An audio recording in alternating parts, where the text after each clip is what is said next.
So what shall we talk about today? A movie? A video game? A video game mod? A controversy? I don't know. What do you all want to talk? The ever-living motherfucking cock biscuits stole my chain axe!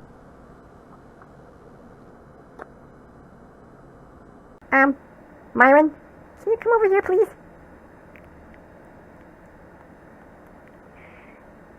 Yes? What's wrong with Corn? Why is he all upset?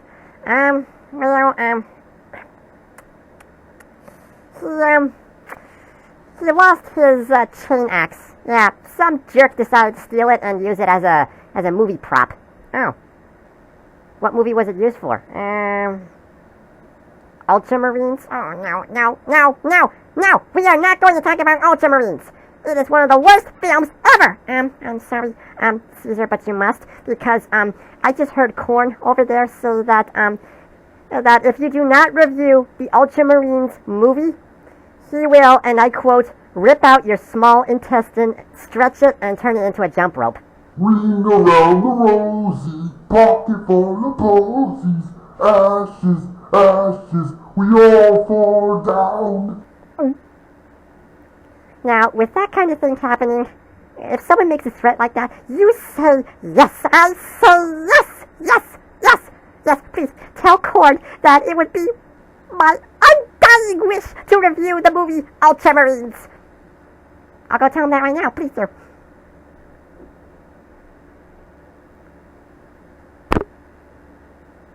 Undying.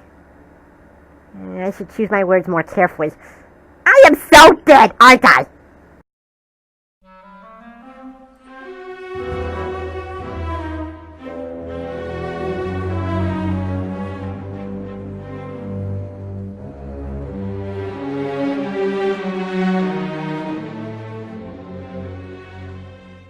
Oh yes, Warhammer 40,000, which is set in the 41st millennium, where mankind knows only war. And mankind is threatened by all sorts of factions and races, and they would be headed to extinction if not for their God Emperor and his Angels of Death, known as the Space Marines. Factions of super soldiers who fight and die for their beloved Emperor. Ever since its founding, Warhammer 40,000 has expanded like crazy, starting out as the model figurines that you glue and paint together. My owner misses all that, yeah. He used to glue and paint some Warhammer 40,000 figurines. And also, books. Oh yeah, lots and lots of books. Some of the books form a series of books called the Horus Heresy, which sort of serves as a backstory for some of the Space Marine chapters who result into becoming the Chaos Marines. And there's also video games. Perhaps the biggest Warhammer 40k video game title is Dawn of War. Did any of you know that Warhammer 40k had a movie? Yeah, it's called Ultramarines. The Warhammer 40k parent company, Games Workshop, decided to give out a movie license, and that movie failed.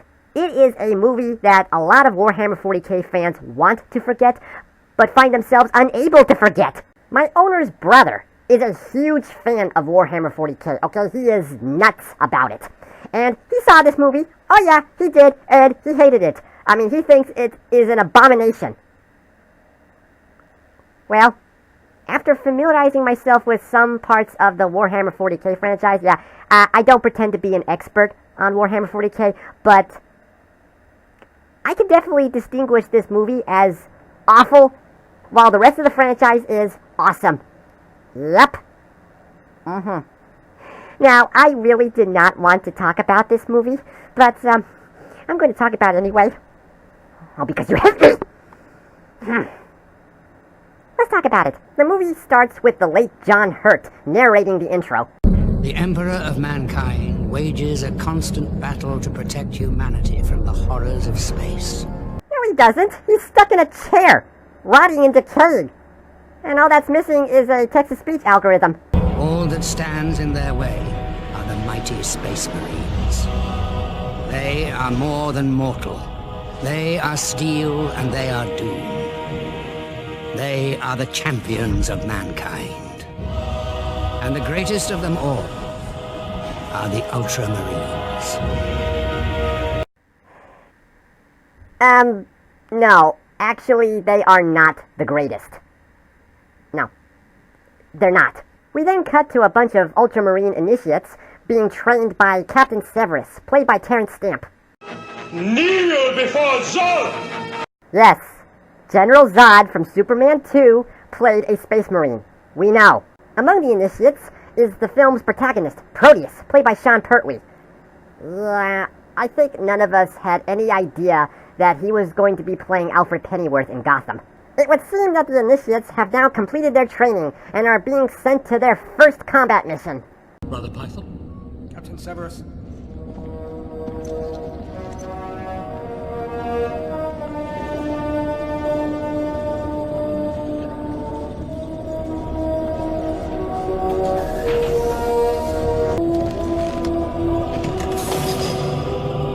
You shall make your battle pledges upon this sacred Warhammer. What? I thought that thing was called a demon hammer. You do know that Warhammer 40k was named after another Warhammer, right? We march from a crag! And we shall know no fear! But we shall know criticism for being in this movie. Oh yeah, the other thing I want to point out. Many of these characters are entirely meaningless. Yeah, you hardly get to know any of the characters, and most of the time they're just wearing their helmets, so you can't really tell them apart. Yeah, most of the time you can't tell them apart, really. And perhaps the only character I like in this movie is the Apothecary, Brother Nidon. I mean, yeah, he's like the oldest of the other Space Marines, alongside Captain Severus. He has seen his share of combat.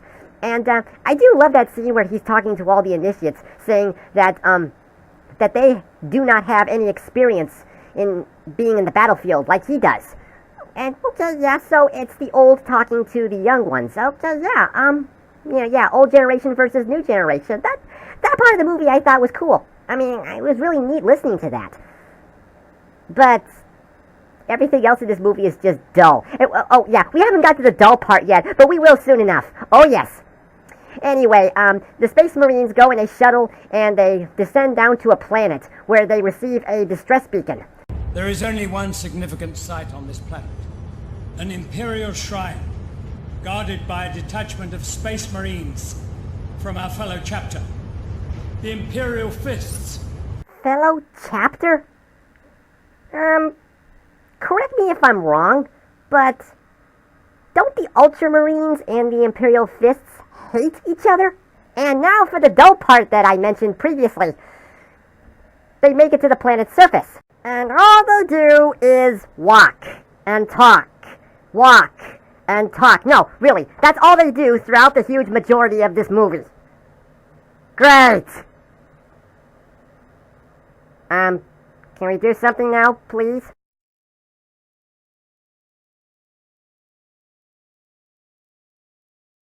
The enemies of man cannot stand before our inaction. Meanwhile, Proteus is hearing whispering voices. But nobody else can hear them. No, only him. Well, is it just him, or is Captain Severus hearing voices as well? Yeah, there's this one scene in this movie that makes absolutely no sense at all. Let me just show you the clip right here.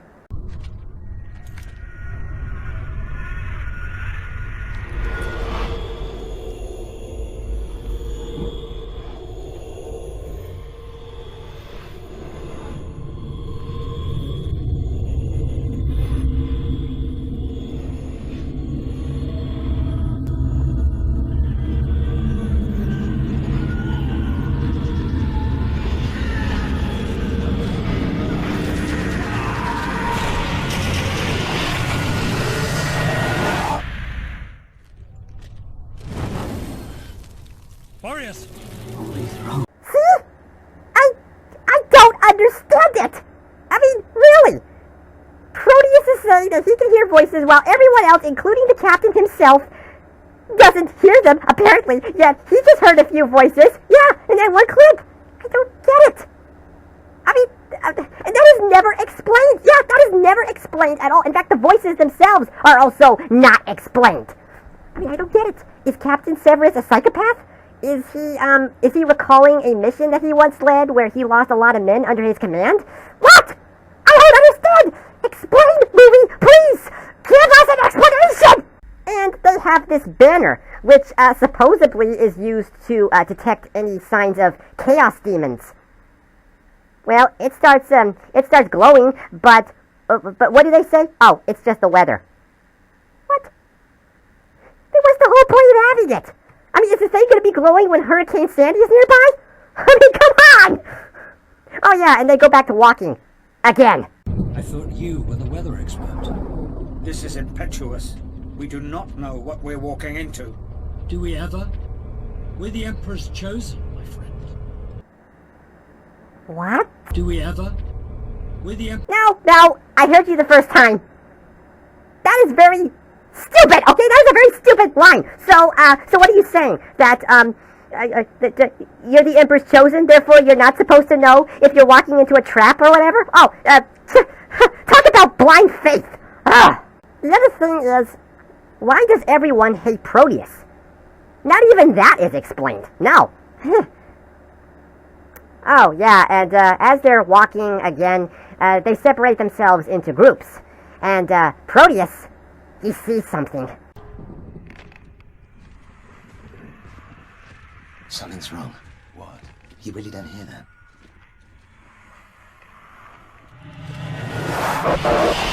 There! Alright, finally, some action! Brother Proteus, report. There's something here, Captain. Something shadowing us. I ran an all-spec sweep, Captain. There is nothing. I saw something. What? I'll tell you what, the effects of first-time nerves on the trigger finger, that's what. I saw something, Captain. Captain! False alarm, Crustar. What? You mean to tell me there's no action? Oh, come on! Fake suspense? Really? Ugh! Oh yeah, they also find an army of their so-called friends, the Imperial Fists. Yeah, a bunch of Imperial Fist Space Marines. Slaughtered. Okay, I'm sorry, but aren't the Imperial Fists supposed to be the Emperor's elite? Aren't they supposed to be the toughest of all the other Space Marines? And yet, in this movie, they all just get slaughtered. Whoop! Done! Wow! Let me guess. More walking. This movie is so painfully predictable.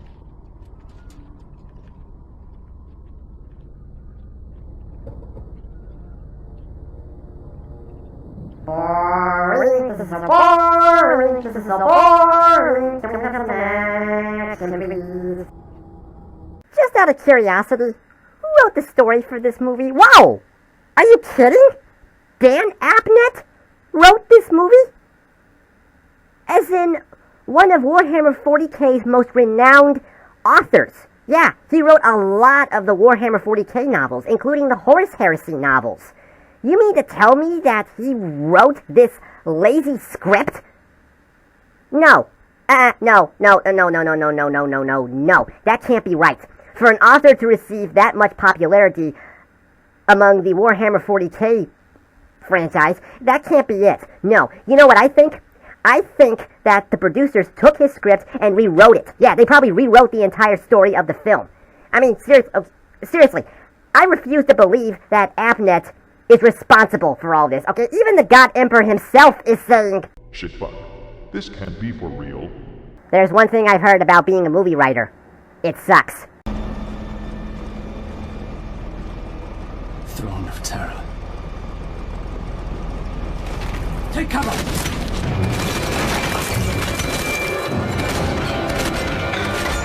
Oh, we finally get a real action scene, huh? What's the time index on that scene? 27 minutes and 30 seconds? You mean to tell me that in this 1 hour and 10 minute long film, we had to wait almost half an hour for an action scene? Are you kidding me? So yeah, they run into a couple of Chaos Marines, and they lose like either 3 or 4 Ultramarines. What? Just 2 Chaos Marines? Ambushing this group of Ultramarines. Wow. Yeah. The Ultramarines. Finest Space Marines of the Empire, huh? No. they also lose Boris, or what's his name, who holds the banner. And Proteus volunteers to hold the banner, but Captain Severus says, no, we're going to give that banner to another entirely pointless character. Look, I know you all hate Proteus for whatever reason, but what do you want him to do? Play the saxophone while he's standing on top of a Land Raider?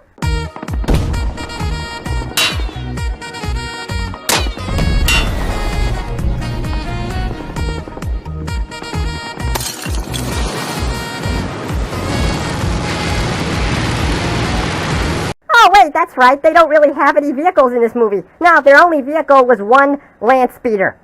A land speeder! And it's toast! Yeah, yeah, the Chaos Marines who ambushed them destroyed the land speeder. Now, they got nothing! They got no vehicles, no Predator tanks, they didn't even bring any dreadnoughts! There's gonna be more walking, isn't there? Yes! I am so happy to think that we would have so many action scenes in this movie. You know, a bunch of battles being fought, you know, a bunch of chainswords blazing, bolt rifles shooting. But no, all this walking and talking and walking and talking and walking and talking, all of that is just way more exciting. Do something! This movie is about as boring as watching the paint on the Warhammer 40k figurines dry. On the way, they encounter a demon prince. A demon prince? Okay, don't demon princes usually have swords, maces, or whatever other weapons they use? Even a chain axe? No, this demon prince only seems to use his clawed-bared hands. Yeah, I don't understand it myself. And kills a few other entirely pointless Ultramarine characters. Yeah. And, oh, yeah. And get a load of this line. Take the chainsaw! It's called a chain sword, you moron! Captain Severus pushes the demon prince off a cliff, and the two of them apparently fall to their death. Oh no, not Captain Severus! And with him gone, Proteus is next in command. You mean that guy whom everyone else hates? Well, they decide, oh, you know what? We're going to follow his orders anyway. Oh, yeah, let's follow him to the beacon. On the way, they meet a librarian, who is the narrator in the movie's intro, and also this other Space Marine, whose name I cannot remember. I'm just going to nickname him Trigger Happy, since he seems to have his finger on the trigger all the time. Yeah, the librarian and Trigger Happy, the Ultramarines follow them to the shrine.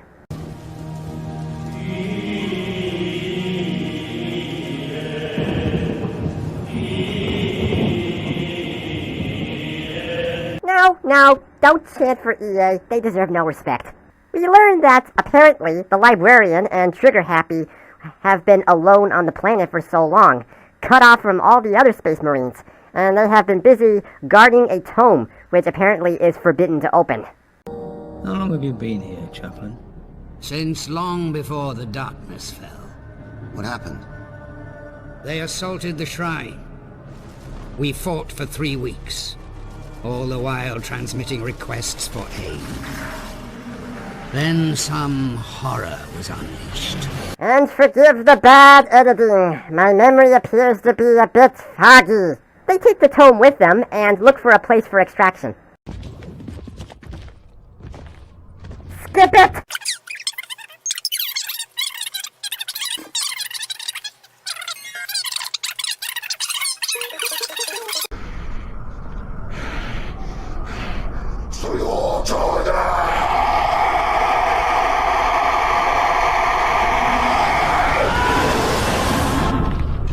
Here they come. Okay, where are these Chaos Marines coming from? Apart from the one that has a really bad temper, which he decided to unleash upon the entire world, where are they all coming from? They seem to be coming in very small groups.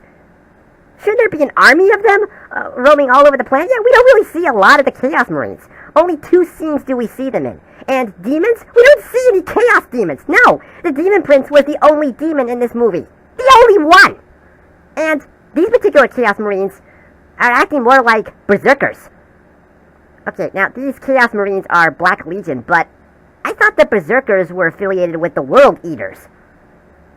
I'm confused by that. But anyway, the last surviving Space Marines, alongside Trigger Happy and the Librarian, make a last stand against the Chaos Marines until extraction can arrive.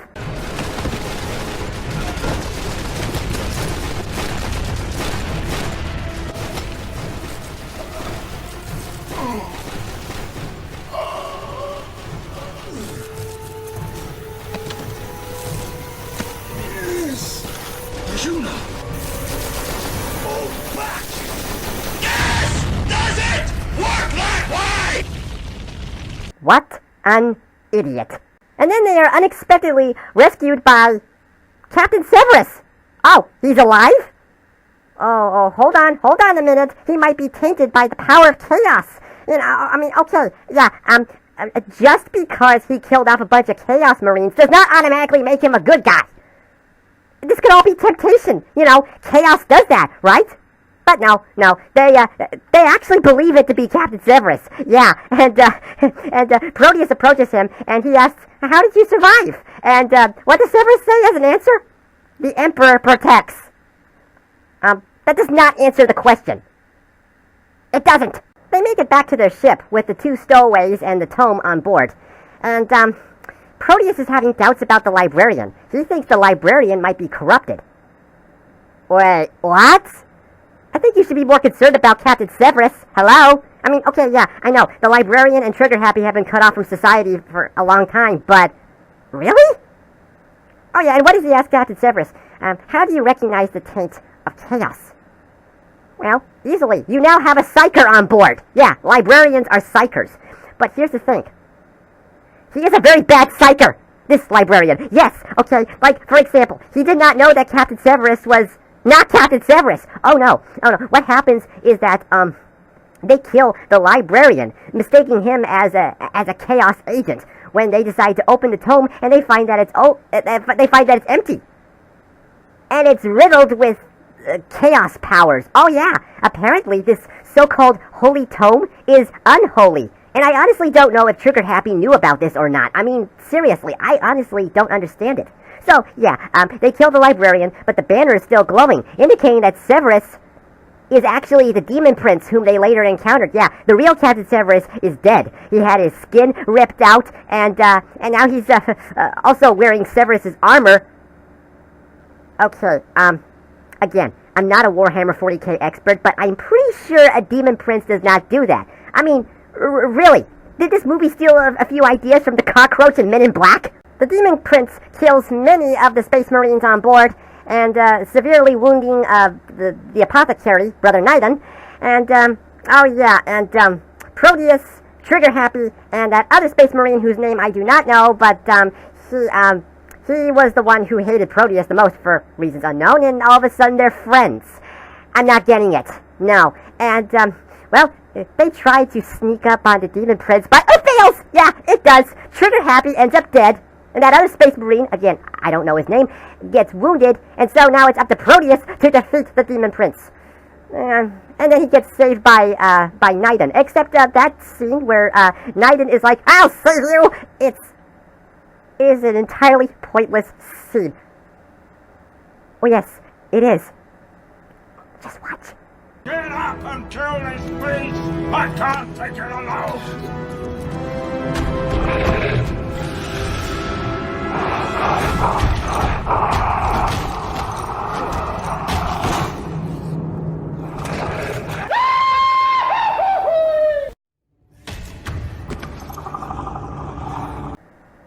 As I said, entirely pointless. The man practically died for nothing! But it's not over yet, as Proteus decides to put the hammer down on the Demon Prince. You want me to put the hammer down? If it means putting an end to this god-awful movie, please do.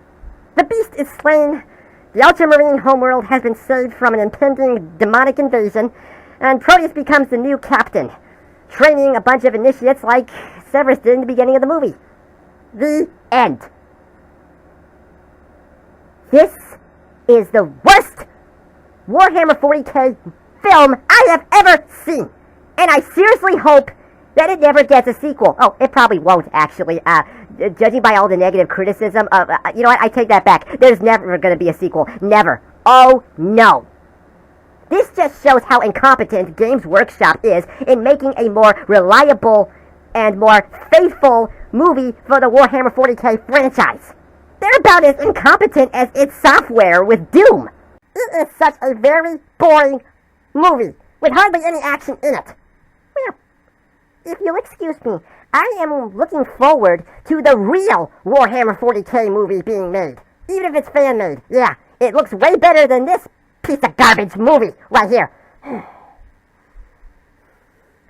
Well, thank you all for watching, and as always, be sure to hit the subscribe button. I certainly hope that these filmmakers get sentenced to death by the Inquisition for this. Yeah, okay, yeah, they would be charged for heresy for making a movie like this. Definitely! Walk softly and carry a big gun. That's my favorite saying among the Space Marines. Oh, yes. I'm going to go to eBay right now and go find myself a very nice big gun. See ya.